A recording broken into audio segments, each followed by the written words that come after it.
So, good morning! Nandito tayo ngayon sa ating pinapagawang bahay. So, ayun, pakita ko sa inyo ang nabili namin ni Happy na materials for this sahod. No? So, ayan. Start tayo dito sa... Dito na nga pala yung ating mga... Very early sila guys. Alas 7 talaga andito na sila. So, madali din sila. So, so, ito na yung isang load siya. Half load na grabas. 1 and 1/2 load na grabas. Matang akong hila. Tapos, halika dito tayo. Halika Marcos. May kasama tayong bata kasi trabaho yung mama at papa. Walang maiwanan. And yung mga pader nga pala guys, ano na siya, parang bumibigay na yung mga pader. Bili mo doon at dito din ang ating mga kabilya na nabili for the 4 na beam na project natin ngayong buwan. So, basta ito yung mga nabili namin na sahod for this month siya. So, yan na sahod is, last month yan siya, tapos ngayon siya sinahod. Ganon yung, 1 month talaga yung, guys, sahuran sa YouTube. At saka sa Facebook, ganon lang. So, ito na yung, kompleto na to, Beb. Nakasya na yan sa 4 na beam. Okay? So, makukumpleto na natin ang ating 4 na beam. And then, may mga tira-tira pa dito mga grabas. Tapos, diri na sa kain ko da. Diri na, dito na kain ko doon. Dito na ka. Ayan, nandito si Kuya. Nag-aayos na siya ng... Sino, huwag na talaga? Kaya tawag siya yung anak ka ng forma sa beam. Sa ganito? Sirap? Sirap. Sirap? Tapi isa na nagitawag niya. Stirap na yung gimo. Stirap. Okay, stirap. And ayan ang ating sand mix. Bili mo siya ako. Ito yung mga tira-tira pala sa mga sand. So, hindi pa kami nagdagdag kasi magagamit pa naman ko. Tsaka tayo magdagdag pag naubos na talaga. Parang and dito naman dito yung mga yan dito kami sa size ano ba? Dustris. Stress na mga kahoy yung gagamitin sa mga beam. And then dito ang ating mga people here kasi gusto nilang madaliin ang beam. And dito tayo Sa Surambaw. hi, Jack! Hello, madam. Siya yung gumagawa ng paan. Nag-earth siya. Kaya may video. Joke. May degana, Jack? Ay, sana all. Ayan dito. Ano pala tayo ngayon? 1, 2, 3. 5 mo kabukaron? Ha? 5? Oh, 5 na. Oh, 5 sila ngayon. Nadagdagan sila. Isa ka daw ni. Sa kanto kadula pa baboy yun. Sa mga meron mga Marcos, dito na takot.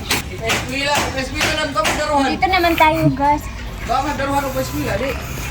Atong dire kay arong pagdaraw siya. Dito nila nilagay yung ating kasi di ba pinagtatanggal na nila yung mga yero. So baka maulan na. So yan dito ang ating mga semento. So meron tayong mga semento na bagong nabili. So kulang pa to ng 5. 20 pila dito ng Beb.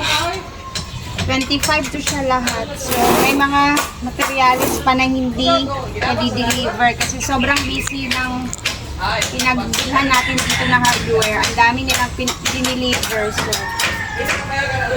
2, 4, 5 and then 15 19 pa siya. Kulang pa na.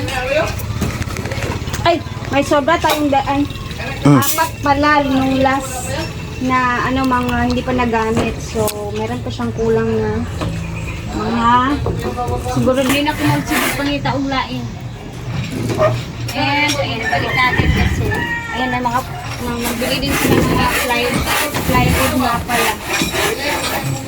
Buti na lang pwede tayo makisilong dito sa kabilang bahay, no? And, ayan na, sisimulan na ang ating 4 na beam na kulang. So, after na itong mga beam na ito is balbagan na. And after ng beam, stop muna talaga. Kasi hanggang dun lang naman muna ang aming budget ni Habi nito. And then, next month, aabangan natin kung ano na naman yung mapupush natin na maidagdag dito sa pinapagawa namin ni Habi na bahay. Pag Tagalog, sadya yun. Tagalog na. Ito na nga at nag-iisip kami ni Habi kung ano ba talaga yung mas murang gagawin ha. Mura ha. Doon na muna tayo sa mura. Oh, kausapin natin si Foreman. Flooring ba or yung ganito na sa bahay nila na tubular? Oh. Flooring ang mura. Kasi 'di ba before nagtanong ako, sabi mo mas medyo mahal-mahal or sabi din ng mga comments na medyo mahal talaga ang Tubular. yung flooring na buhos. Oh, medyo mahal siya kaya marami ang bakal na magamit natin. Mapapatagalog ka talaga dito, Leon. Medyo mahal ang bakal. Marami-rami rin. Sa size ng bahay na to, sa tingin mo, magkano kaya ang magagasto natin na flooring ha? Sa flooring. Sa sa Siyempre, ma-estimate mo na yan sa sobrang dami ba naman ang nagawa mo na bahay.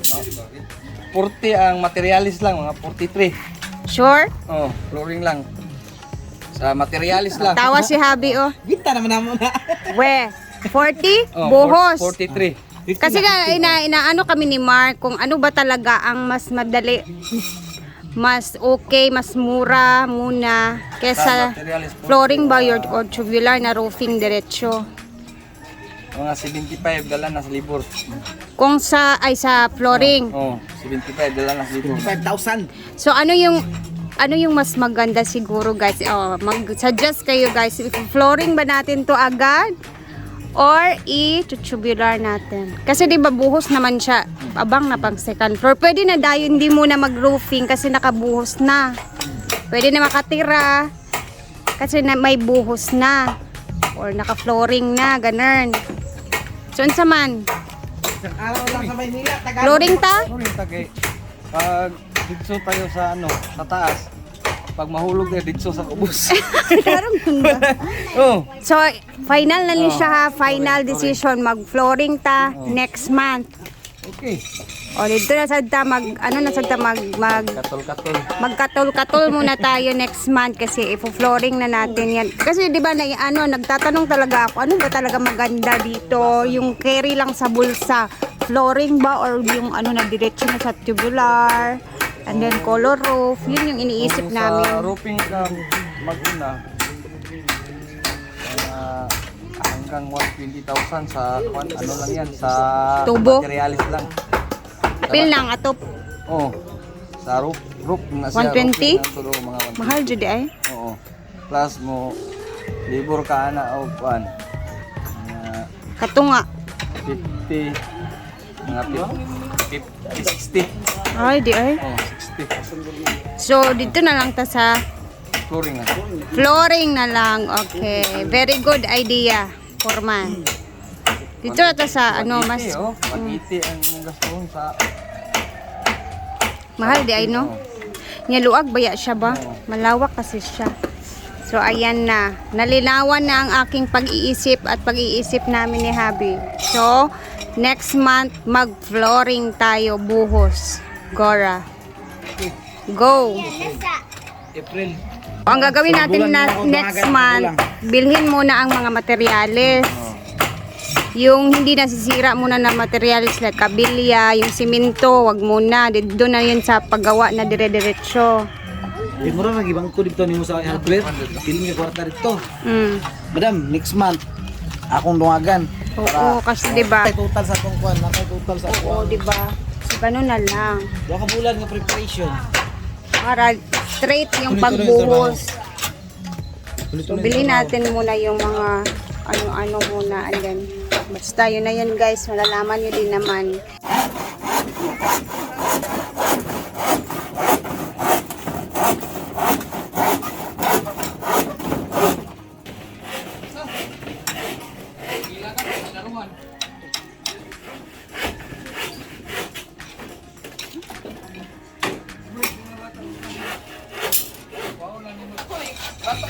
Ay, grabe sad ka na.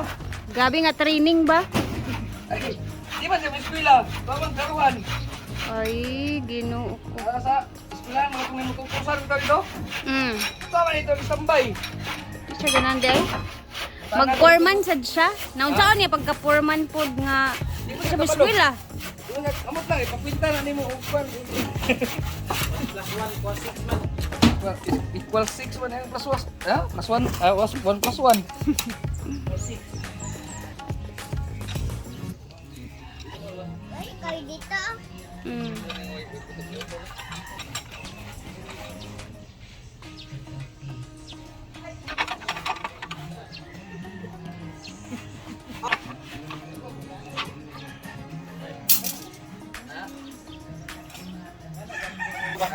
Ang iyang bisyo na ni sige lang kasi mo ikasaw. Agansin ang gulaan.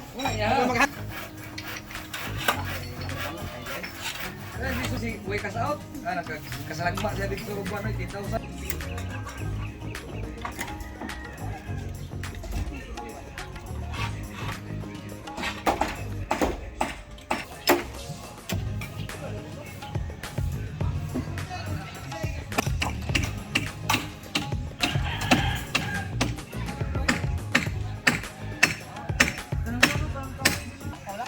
Ang pader ba kay agka huyong-huyong na o pagbantay mo diya. Dulog lagi mo na ng ano plak lagi.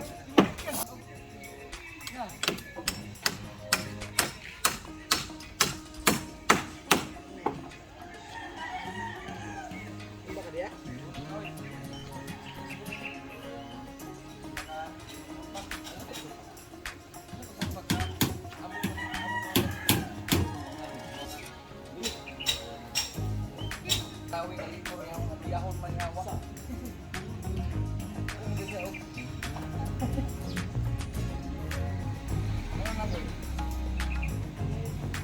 And, syempre, parang uulan na naman dito. At kami ni Habi is bumisita lang talaga kami kasi para makita ko din yung mga materialis na nabili niya. And, naipakita ko din sa inyo para, syempre, meron tayong ma-vlog for the day. And ayan. So, guys, thank you for watching. Ito na yung update natin ngayon. Meron na tayong materialis para sa ating 4 na bin. And next month is makikita natin kung ano na naman yung magagawa natin. Okay? Thank you for watching. Salamat everyone. And salamat talaga sa inyong support lagi. God bless us all. Bye!